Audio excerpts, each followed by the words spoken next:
Sunday Surefire Podcast. I'm your host, the Commish. Joining me today is the co-host, Aaron Downtown Brown, Hey, hey. and our other favorite co-host around here, Ethan Weaver. Kamish, how we doing? We are doing pretty well, boys. Doing pretty well. The NFL draft wrapped up just a couple of weeks ago, as we've talked about at length here on this show. But that's not the only thing that's come and gone down the pike here so far in this rapidly moving NFL offseason. We've also had free agency wrap up, at least the major moves anyway. We've had coaching changes come in and out. Such a lot going on. The league shakes up this time of year each and every season. So the landscape of the league looks very different today than it did when the football season ended just a few short months ago.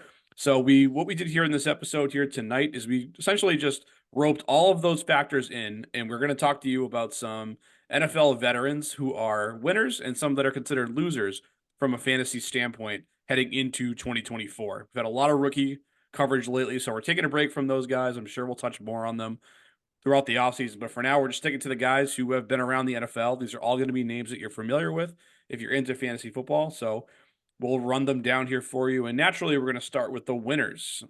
And I'll dive in here, get us going with Rhamondre Stevenson as a winner at the running back position. As we know, in 2023, it was a big disappointment, both for Ethan and I as Patriots fans. I think you can agree, right, Ethan? Oh, yes, I can. Obviously, we were both very high on Stevenson. And unfortunately, it just didn't come to fruition for him this year. Definitely didn't come to fruition for Rhamondre. Definitely didn't come to fruition for our Patriots either. As we went 4-13 and saw Bill Belichick get his ass run out of town on Hey, us. So we were tanking Pat. It's okay. That was the plan all along. yeah, that was the plan all along until you know until we won a couple of games that we shouldn't have at the end of the year. But that's a story for another day. But anyway, it's the dawn of a new era here in New England. Gerard Mayo takes over as the head coach, and with him comes a new offensive coordinator, and Alex Van Pelt. Definitely not a household name. Aaron, be honest. Do you know who Alex Van Pelt is? Absolutely not. That's more or less what I figured. But I'll clue you in on him here real fast. He's been offensive coordinator in Cleveland for the last 4 seasons, and during that time, as you know, the Browns had a really potent rushing attack. They were from a fantasy standpoint, they've had top 5, top 17 running back finishes in half point PPR formats over that time frame. So 5 top 17 finishes in 4 years, very impressive. The three guys that did that were Nick Chubb, Kareem Hunt, and Jerome Ford last season contributed to that. And what we know about the Patriots here, like we said, the Belichick era is over. The Mac Jones era is mercifully is over as well. But they're going Thank to be God. bringing in either Jacoby Brissett to start games or maybe the rookie Drake May at some point. Either way, it's going to be a run first football team. And as far as competition on this depth chart is concerned, the Patriots, as we know, lost Zeke Elliott in free agency. They did not draft a running back, and they elected to really only sign Antonio Gibson as the only high profile, like somewhat high profile depth piece here. And some people might be high on Gibson. I know he has that college receiving background people love talking about, but he's been inconsistent at best as a pro. Ended up in Ron Rivera's doghouse in the last 2 seasons, in particular here. So I'm not overly high on a year 5 bounce back from him personally, but I just see a big opportunity here for Rhamondre Stevenson. It was going to be a run heavy attack. We know he can catch the ball as well, so he really is a dual threat. And when you tack on minimal competition outside of Antonio Gibson, I just think he can bounce back something closer to the RB11 finish that we saw in 2022. Ethan, what do you think about all that from our hometown Patriots? Is there a glimmer of hope for us with Rhamondre this season? I think there is. I think Stevenson is a very talented back, and even though he didn't have a great year last year, I mean Zeke was on the team, and which was obviously a high profile back. But Zeke didn't start really cooking until later when Stevenson got hurt because Stevenson was playing pretty much 60+% of the snaps weeks 1 through 10 for the most part. He was the workhorse. He was getting a decent amount of carries, and he was doing a ton of work in the receiving game. And that's my one concern with Gibson.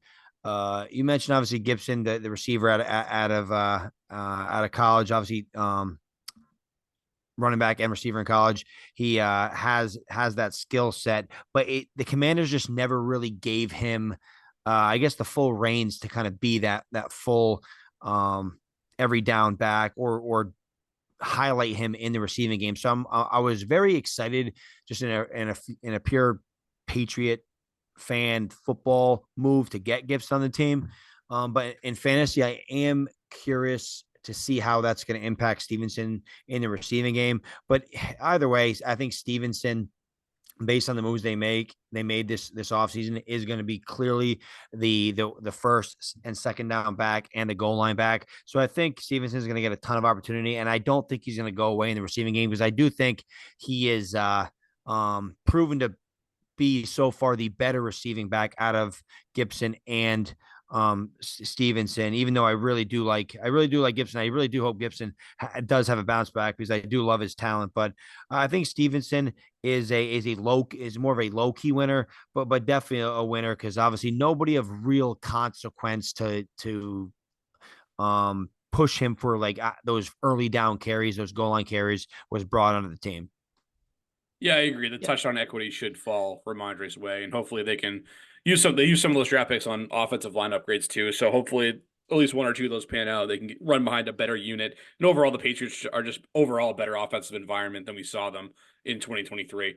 But let's keep the train moving. I know you said Zeke had a little bit of a late breakout there. We're actually going to talk about another guy, Ethan, who had a late season breakout in 2023 as well, and in Zamir White with the Raiders. What do you got to say about him?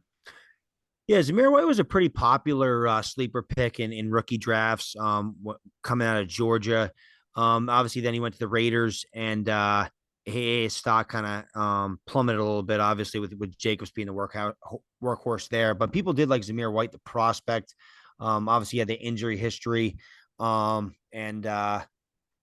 we weren't really sure what kind of impact he'd have in the NFL, but definitely a decent prospect coming out, and didn't do much at all as a rookie. And he was given an opportunity this year down the stretch. He was able to start the last 4 games of the season, and he took advantage of that. And he played in his first game starting once Jacobs went down. He played 65% of the snaps, and then the remaining 3 games on their schedule, he received over 80% of the carries, and took advantage of that. He was very productive down the stretch, and the Raiders didn't really bring in anybody of consequence in free agency or the NFL draft. They brought in Alexander Madison, who obviously clearly can't be an every down back and is more of a complimentary piece. So I don't think he's going to threaten Zamir White's workload too much, if at all. And then the only running back that they drafted as competition came at pick 208 in the 6th round, Dylan Lobby. I think that's how you pronounce his name, but he was drafted in the 6th round. He out of UNH, and he's more of a receiving back. So I don't think he's going to threaten Zamir White at all on those early down carries. Zamir White should be the primary goal line back, and he's going to have every opportunity to show he can be a 17-week starter in the NFL. And I'm definitely excited for everybody who had Zamir White on their dynasty rosters. His stock went way up after the NFL draft. I actually used that opportunity in one of my leagues to move on from him, to kind of take advantage of that spike. But definitely a guy that if you had, it could be a good time to cash in, or just a guy to keep on your team and ride out the production for at least 2024. Aaron, if I said the acronym UNH in relation to a college, would you know which one it was? I definitely would not. I was about ready to say, man, I think the folks over at UNH are appalled, Ethan, for not knowing if you pronounce his name right. Like, how dare you get Yeah. Looney's name wrong? But My yeah, apologies. no, I have to agree with that. Yeah, my Yeah. apologies. We're from New England, so yeah, me and Pat know. But hey, Pat, so what is this school? What is this UNH we're talking about here? Well, you see, as a New Hampshire, born and raised in New Hampshire, transplanted to Massachusetts later, but spent most of my life in New Hampshire. It stands for the University of New Hampshire, the Wildcats up there. My wife actually went to school there for a couple of years, so I am somewhat familiar with the UNH campus. But yeah, outside of the country, like Aaron, or other parts of the nation don't know, but. Yeah, back to fantasy. Dylan Lobby, whatever we're calling him, from the middle of nowhere, school that is UNH. Yeah, I don't see him being much of a threat either. But Aaron, do you have any thoughts on this backfield situation behind Zamir White, or about White in particular this season? Yeah, I think Ethan captured it pretty well. I think Zamir White is a clear cut winner. You mentioned just how he finished the season, finished very strong, scoring over 15 fantasy points on the last 4 games, which, with some of you out there may have actually helped you win a championship out there if you had him starting, especially if you were a Jacobs owner and you had to play White. Just on that note, I think just how the Raiders ended the season and promoting Pierce to their full time head coach. I think with a young guy and some of those players uh, did kind of stick together with the how they finished the season, and I think they were kind of proud with some of the stuff they did though. So I think they will definitely Pierce will definitely take that momentum of what he saw with White, and I think Zamir is definitely the day one starter over Madison being the new guy over there too. So I don't think much to argue there with Zamir definitely being an offseason winner. Definitely, definitely, and I think he's one of those guys we kind of just waited around all offseason for the team to upgrade the position, whether it be in the draft or free agency, or make a somewhat meaningful move, especially with so many high profile running backs on the free agent market this time around. But they really just didn't do it, and that's kind of the same case here for the next player we're going to talk about down in Dallas, Aaron. So tell us about Rico Dowdle and tell us why he was a winner entering the 2024 season. Yeah, like another guy. So I think with Rico Dowdle's story, if we brought him up a year ago, and I know with our Sunday Surefire Best Ball League, I was actually when we were drafting our teams, I was the fool who drafted Malik Davis, thinking he was going to be Pollard's backup last year. So little did I know that Cowboys had a lot of big plans for Rico Dowdle last year, and you did see a nice timeshare that he had. But yeah, definitely a huge winner as we were kind of anxiously seeing who the Cowboys were going to take at running back, and come to find out they really drafted nobody, and they ended up signing Ezekiel Elliott back to the team again too. So I think it's perfect opportunity for Dowdle where he may be that starter. I think obviously with the having a fan favorite with Elliott, and Elliott actually played pretty decent last year. I think there will be a timeshare, but it's hard to argue that Rico Dowdle was not an offseason winner here, and definitely if you had him on Dynasty last year, just such a kind of a lucky, like great story to, buy low, and he ends up having some decent playing time on a high scoring offense too. So I think when you add up all that together, I think just definitely a nice piece you may be able to throw in a starting lineup and not feel too bad about in 2024 if all keeps going well for Rico. Yeah, I mean that's kind of really all there is to say about Rico Dowdle. I think kind of another like forgotten piece that you're like, all right, this guy's a depth body, and then we'll see what they do to replace him. And they just like I said, they just really did do it. So, but I we'll just move on from him to another running back who yet again kind of fits that mold of a we thought would be a placeholder, but looks like they're not going to be. Ethan, talk to me about Zach Moss. Yeah, Zach Moss, I thought was a massive winner in the NFL draft, and it's funny we're talking about Dallas and the Bengals, and you even wrote the Chargers into this. We talked about those were the three teams that we were excited for them to draft a running back early. What running back from this 2024 rookie class is going to go to these three teams, and they none of them drafted a single back. Well, that's not true. I guess the Chargers drafted Vitali, I think in like the 6th or 7th round, but the Cowboys didn't draft a back, and the Cincinnati Bengals didn't draft a back. So definitely surprising. But they obviously the Cincinnati Bengals have faith in Zach Moss. Zach Moss was honestly great in the beginning of the year last year when Jonathan Taylor was out. I mean, weeks 2 through 7, he didn't play in week 1, but weeks 2 through 7, he was RB 10, 4, 21, 2, 9, 30, and 14. And in week 7, when he was RB 14, he only played like 30 something percent of the snaps. So he didn't even have a huge workload, but I remember he had that a couple of big carries. But yeah, he played 39% of the snaps in that week, and he was very efficient with his touches. I believe at the end of it when Taylor came back, I believe in half point PPR or whatever it was, because that's the league I have him in. I think he was like RB5. So he clearly was great in the beginning of the season. He showed that he could be a relevant back, a back that teams could rely on and lean on. So the Cincinnati Bengals picked him up, and it looks like they're confident with him and Chase Brown. And by the reporting currently, it looks like Zach Moss is the preferred back on third down.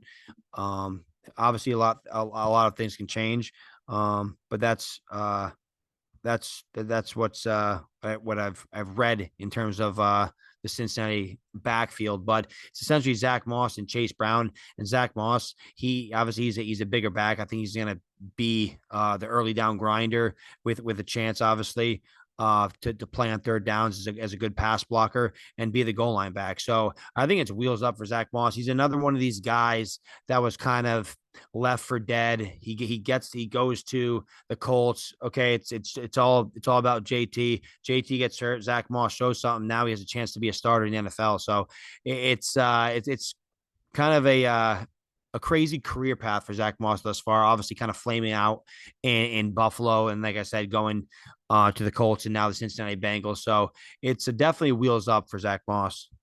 Aaron, is this kind of a good story of why you should kind of be filling some late round bench spots, maybe in Dynasty with the running back position, just because it doesn't take that much to be viable? Oh, for sure. For sure. I think it's funny like that zero running back strategy we heard for a couple years. I honestly it's funny. It's not the same intent it was invented, but I think for other reasons where yeah, you can find value at that position these days relatively easy. And now, contrary to other belief too, is at different ages. Whereas you needed that 23, 24-year-old back, but you see some of these guys shining through just depending on how the contracts work out. Yeah, for sure. All you really need is an opportunity, particularly for someone like Zach Moss, who has a low career touch total. I mean, I'd argue that's more important than the raw age itself when it comes to a back's ability to perform as they get older. And Moss, the odometer is low, and it looks like he's going to get a chance to show us what he can do as a lead back, and what's probably going to be a good offense. So I think he's definitely fits the mold of a good winner in the offseason. And I'm going to bring up one more winner here on my side, and we're going to go to the quarterback position. This is one of those things where it sometimes can be kind of tricky to find a winner or maybe a big time loser in, is because there's only 32 starting jobs available, and we kind of know the story on just about all of them. So maybe this will be a surprise to some people, maybe it won't be, but I'm going to go with Will Levis as an offseason winner. And off the top, of course, this is likely more of a super flex opinion rather than a one QB type of opinion. But with Will Levis here, I mean, I actually look at him as the biggest QB winner of the entire offseason, just based on what the team has done around him. And yes, they lose Derrick Henry, and that's tough, but they added Calvin Ridley and Tyler Boyd to a wide receiver room that already had DeAndre Hopkins leading it. They signed Tony Pollard away from Dallas to share running back duties with Tajay Spears. Both of those guys are dual threats. They can both catch the ball in the backfield. And they also go ahead and draft J.C. Latham out of Alabama at number 7 overall to help solidify their offensive line. So what you have here is a prime example of a team setting a young quarterback up to succeed in year 2. And with Will Levis here, I mean, will he make the most of his help? I have no idea, but at least the team is putting enough around him. They're putting their money where their mouth is to bring in enough talent and pieces around him to make the evaluation as to whether or not he could play in the NFL or not. And I wish my Patriots would do the same thing. Don't you, Ethan? I do. I think this is exactly what you need to do to see if your quarterback can play. I mean, like you said, I think the Tennessee Titans are putting everything they can around their young quarterback and seeing if he can play. I mean, now he has Hopkins, Ridley. They just signed Tyler Boyd. You have Pollard, Spears. I mean, it's on Will Levis now. I mean, Will Levis needs to prove to the Titans that he can play. And I know, obviously, not to keep bringing back to the Patriots, but like Mac Jones, I mean, the Patriots probably couldn't have done a worse job putting talent around him.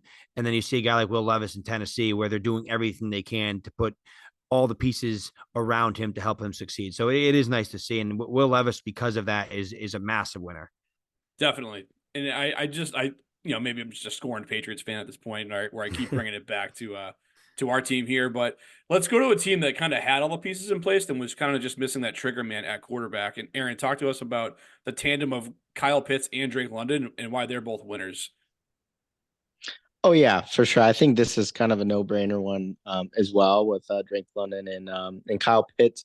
I mean, I think anytime you go from a quarterback that was averaging 12 points or under weekly to a more of an established quarterback like Kirk Cousins, I mean, we're talking a 12 points per game with Desmond Ritter up to 19 to 20 points with Cousins per week. So, I mean, that's kind of how fantasy works. Where if your quarterback is doing well, I think your pass catchers are going to be doing well too. So I know that I think honestly Pitts is going to have the biggest upside there too, where I think he was the biggest letdown. Where I think with London he was at least force fed the ball, but I think Cousins is established enough he'll be able to spread the ball around and effectively and move the ball a little bit more down the field as well too. So I think this is just kind of a quick winner here, and kind of for obvious reasons. But yeah, definitely when you get that much of an upgrade at QB,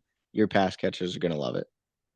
Yeah, I think so too. And obviously the long term start, they get the short term guy in Cousins and what looks like probably a long term starter in Penix beyond that, which is relevant considering both Pitts and London are 24 years of age or younger. So they're going to be around for a while. So it's nice to know that at least have a plan at quarterback, both in the short term and the long term. Ethan, anything to add on this whole Atlanta situation before we move on to our losers?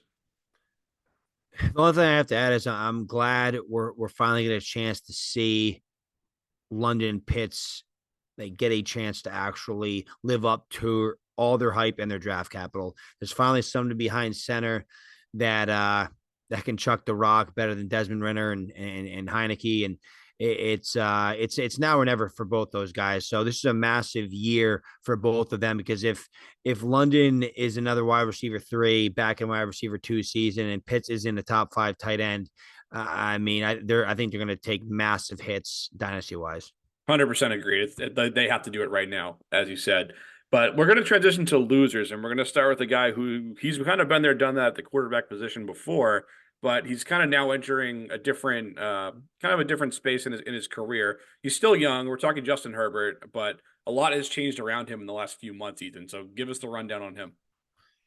Yeah, so Herbert, I know you think he's a slightly bigger loser than I do, but he definitely through this whole process is definitely a loser, and you can see it in his dynasty ADP and his dynasty ranking amongst the quarterbacks.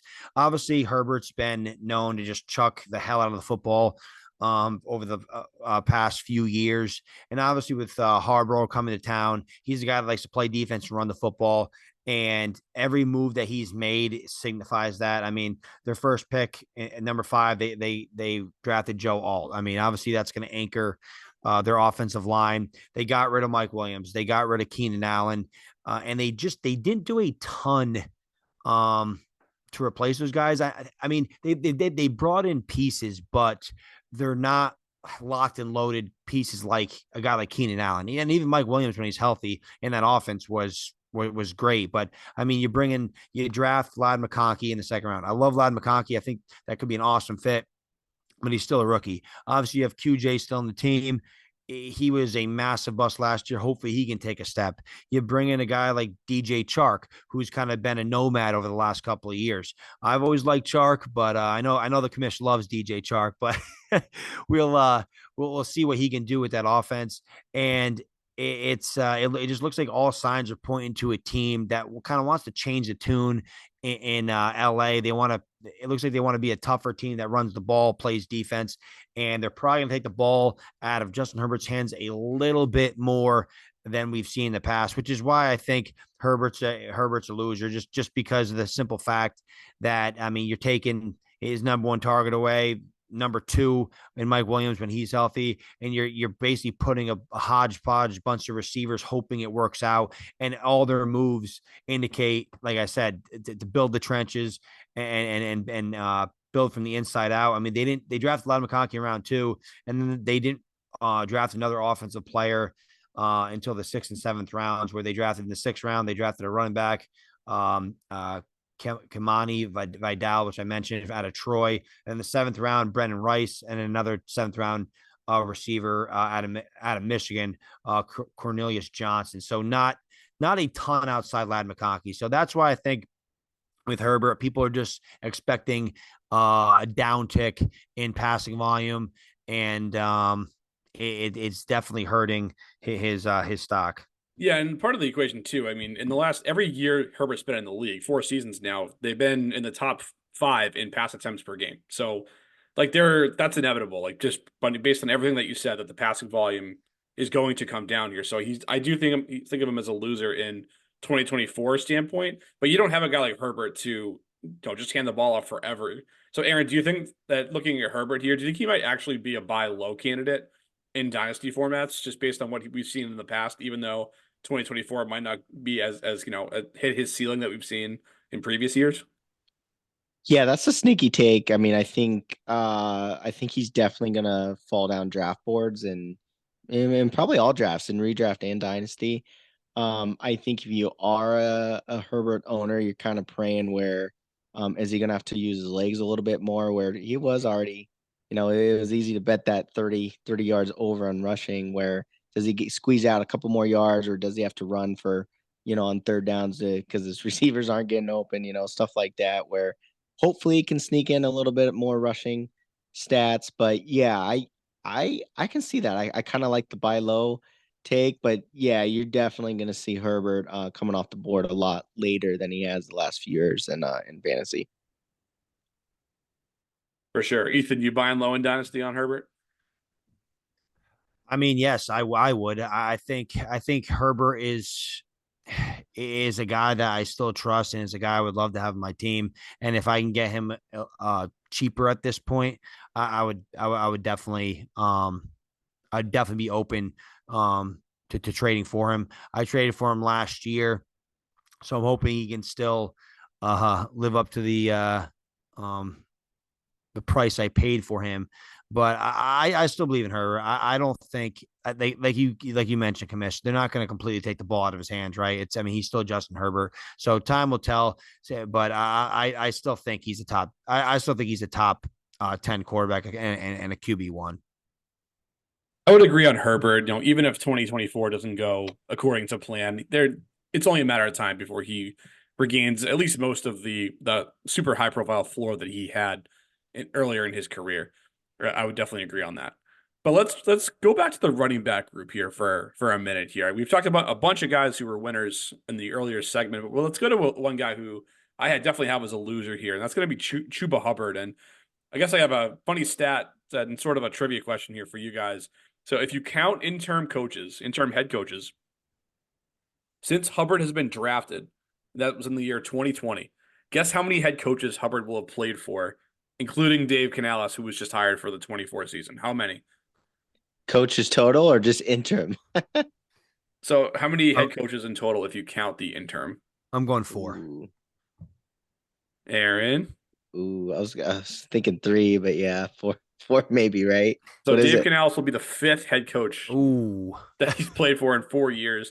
The team has wow. also had 3 different general managers in that same span. So when I started this out here by saying that this new regime has zero allegiance to him whatsoever, I really mean it, guys. As we know, the team signed Miles Sanders last season. That didn't work out. He's on the roster for now and presumably will be healthy entering 2024. We'll see if he sticks on the team or not, but at least for now, he's in the way.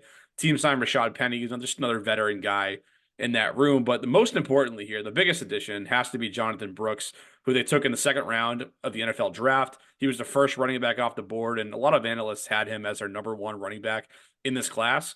Now, Brooks is recovering from November ACL surgery, so maybe the door is open for Hubbard in the early going to be the guy here, at least maybe even just the leader of a committee. He could get somewhat of an opportunity. So, you never know. Maybe he could be good in the early going, but as much as I like what this team's kind of trying to do offensively, they have a ways to go on offense. They were actually tied with the Patriots last season for the least amount of points per game scored in a year since 2012. So the floor was very, very low last year. And Hubbard's a guy who makes his bones by rushing the football. So I'm not sure how many positive game scripts they're going to be in this upcoming season. even with all the changes that I think are going to help more so in the long term. I'm just pretty down on Hubbard this season. Did anyone want to add on to any of that? Yeah, I'll comment real quick there too. I think you mentioned, yeah, his main strength is just being able to run the football because his pass catching ability really does just flat out suck. I think when he entered the league, I think that was a big watch out. And I know I was kind of a Chuba fan in college, but just watching games, I've just firsthand just watched him just flat out drop many balls, and especially like some just I remember at least two or three just on the goal line where he just drops a wide open swing pass for a easy touchdown. So I think to that point, like the third down work, um, will definitely cut into his time. Even I mean, I think the one thing he may have going for him is he could be the day one starter, as you said, with Brooks, kind of healing from his injury. But yeah, I think long term, I don't really know how many games you're really gonna have with Hubbard starting him in a fantasy lineup unless something else happens. Chuba Hubbard is definitely a loser. Obviously, for the simple fact that they drafted Jonathan Brooks in the second round. So obviously, anybody who had Chuba Hubbard hoping that he'd survive the NFL draft, obviously he did not. Um, I just don't really understand why the Panthers thought like, hey, you know what our team needs? We need to draft a running back with our second round pick. Even though they're light years away from competing, and they just drafted a position that is very replaceable and has a short shelf life. So I don't really get the pick from that standpoint. I mean, obviously you brought in Sanders, you paid him some money. I think it didn't work out, but I mean, Chuba and Sanders combination, I think would have been more than serviceable this year. But yeah, he's not going to give you. Chuba's not going to give you a ton in the receiving game, and Jonathan Brooks, obviously, he's a much better receiver than Chuba ever dreams of being. But I do think Chuba Hubbard is going to be somewhat valuable in the early stretch. I think he's going to have every opportunity to be the starter week one. I'm with you there on Hubbard too. I think we're kind of all sort of in lockstep with that one. So we'll move on here. In the winner section, we talked about kind of a collection of skill players on the Falcons here. So we're going to do the same thing here in the loser category, but this time we're going to the Houston Texans. We're going to talk about the wide receiver room that just all of a sudden got really crowded down there with the addition of Stephon Diggs to that collection. Aaron, what do you think about that group of skill players? Yeah, I mean, it's always a fun conversation because I think if you're a Texans fan, you love it, right? Because you just added to the firepower. But in fantasy, we definitely hate it. I know it's not how I like building my roster, especially at the wide receiver position when you got a lot of unknowns. So I like to kind of just talk from a high level here, where like I think from a dynasty perspective, if you had Stephon Diggs, he was already getting up there in age, but if he was on your fantasy team, you're probably a contender, and you're probably happy with him being that alpha over there in Buffalo and demanding all those targets. Uh, in that situation, him going over to the Texans definitely screwed that position up for you. And then on the flip side, if you were a Nico Collins owner in Dynasty, I think kind of similar thing where too he's young, and I think he was kind of looking like he was going to be that main target king over there. And I think from a Dynasty perspective, you're kind of looking forward to that. And then the Tank Dell side, I think just his explosiveness and being able to maybe play him in a flex position and come down with some big games. Where now I think with just the three-headed horseman here, that it's tricky. I think just as dynasty or fantasy players, I don't think we like that. I think unless literally one of these three guys is your absolute worst, like maybe flex play at the starting position, or if they got to come off your bench or something. But yeah, I think in fantasy, definitely don't like it. If you're a Texans fan, I think you are obviously happy, but yeah, I mean we talk fantasy on the show, so definitely not a good position to be in if you're an owner of those three guys. Ethan, is this a situation where CJ Stroud's a winner just because of all these excellent toys to play with, but the receivers themselves kind of suffer somewhat as a result? 100%, and that you basically took the words out of my mouth. It's essentially what I was going to say. We're going to have a similar thought process later on in this episode when we get to another loser. But yeah, Stroud obviously clear winner. You just get more talent, but now obviously, I mean, with the three good receiving targets obviously with the wide receivers, but you also have a really good tight end in Dalton Schultz. So it's going to be week to week. I mean, Diggs, who knows how much he has left in the tank? Obviously, he had a pretty rough stretch there at the end of his Buffalo career, but I still think he's a good receiver. But yeah, I think it's going to be a mess week to week, and I mean, there's no way Nico Collins, Tank Dell, and Diggs are all going to be wide receiver ones or high end wide receiver twos. There's just not enough footballs to go around. Agreed. I think what they need to have happen, not that we want this to happen, of course, but if one of those guys gets injured, I think it opens up a big opportunity, just to have the targets available in this offense for it to be successful. Then maybe down the stretch, if that happens, one of these guys turns into a league winner because they're it gets a good talented player and a good offense just getting more volume. So that's an interesting situation. Maybe if their prices drop some when redraft season rolls around, I'll be in on them. But it's kind of tough to determine how that target order is going to go. And if I have to spend relatively early draft capital to do it, I'm just going to pass and move in a different direction. But I just said the words early draft capital, and the Raiders had an early pick in this year's draft, and they kind of went a little bit of a surprise here, at least in terms of the position group they went with, and they took Michael Mayer, who was BPA, best player available on the board at the time. But where does this kind of shake out from a fantasy standpoint, Ethan? And why are we talking about Mayer as a big loser? Yeah, and I think you're right with the best player available. I don't think the Raiders intended probably to draft Brock Bowers at pick 13. But as I alluded to in the last episode, a lot of general managers thought Brock Bowers was the steal of the draft. He just obviously we talked about Brock Bowers, the guy I think is an unbelievable tight end prospect, and I think he's gonna relegate Michael Mayer to the pine here, at least the fantasy pine anyways. He's still obviously going to get out there, but Brock Bowers is going to be the tight end one of this team. So Michael Mayer, a massive loser. I mean, he was the 35th pick in last year's draft. So to see them go back to the tight end, not good for Michael Mayer managers. And Getsy, obviously he's coming over from the Chicago Bears. Cole Kmet, he played the majority of snaps for that offense. I mean, Cole Kmet was tight end 7 last year. They only ran 12 personnel, which is 1 running back and 2 tight ends, on 23.2% of their snaps last year for the Chicago Bears. Obviously, they didn't have 2 talented tight ends like a Brock Bowers and Michael Mayer. Robert Tonyan he's just not as talented as Cole Kmet. So Cole Kmet obviously deserved to be out there the majority of snaps, but it'll be interesting to see how they deploy it. I think Brock Bowers is going to clearly be the receiving tight end, the receiving weapon. I think they're going to use him all over the field, where Michael Mayer will still obviously be there in 2 tight end sets. He's a good run blocker, a good overall tight end prospect, obviously a tight end that can do it all. So he's going to get utilized, but I mean, to see Brock Bowers go off the board at pick 13, it just not good for Michael Mayer. So unfortunately, the guy that was, I mean, the tight end 1 for coming out of college for some time clearly wasn't. I mean, when Michael Mayer, I mean, people thought he was going to be the tight end 1 until that final year when obviously Kincaid kind of soared up and so did Laporta.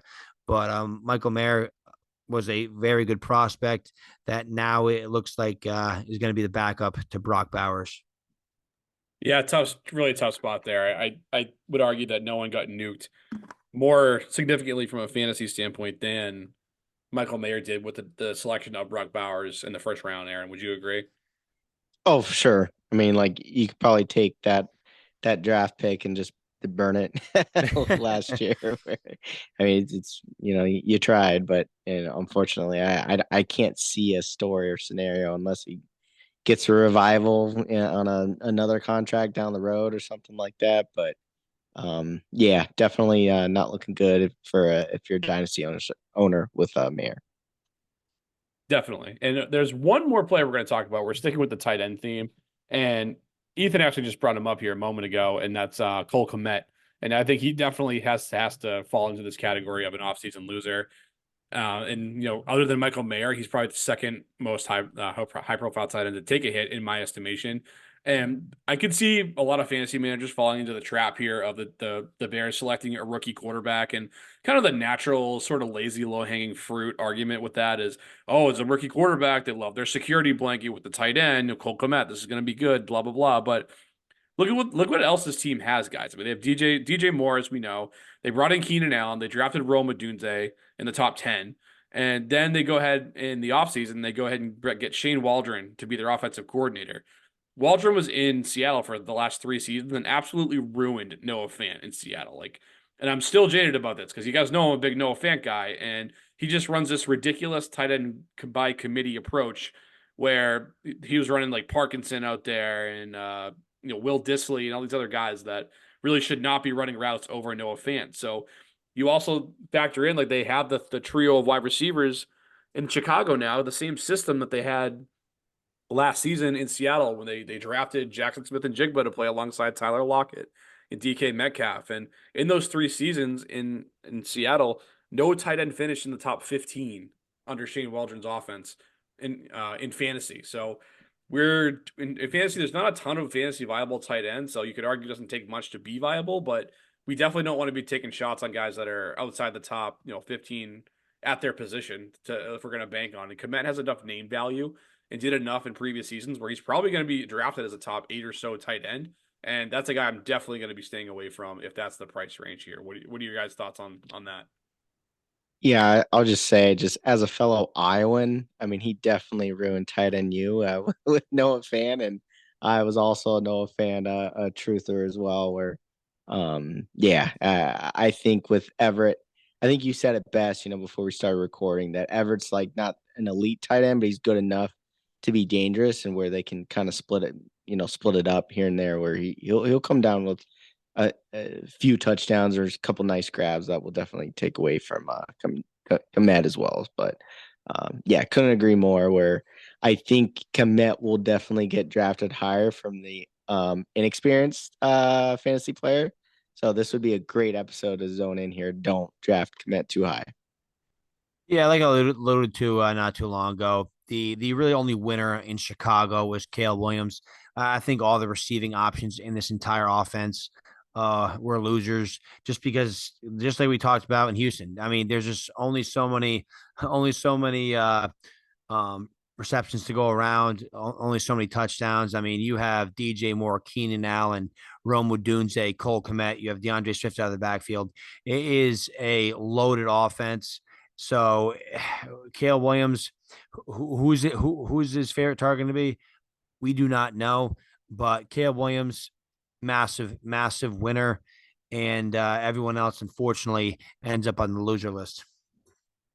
I agree. I definitely agree on that. But that was fun, guys, to buzz through all the offseason winners and losers.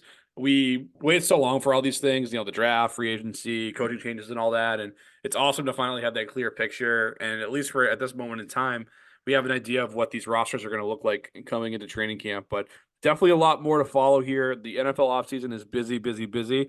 So I'll definitely keep you up to date on everything going forward. But until next time, folks, peace.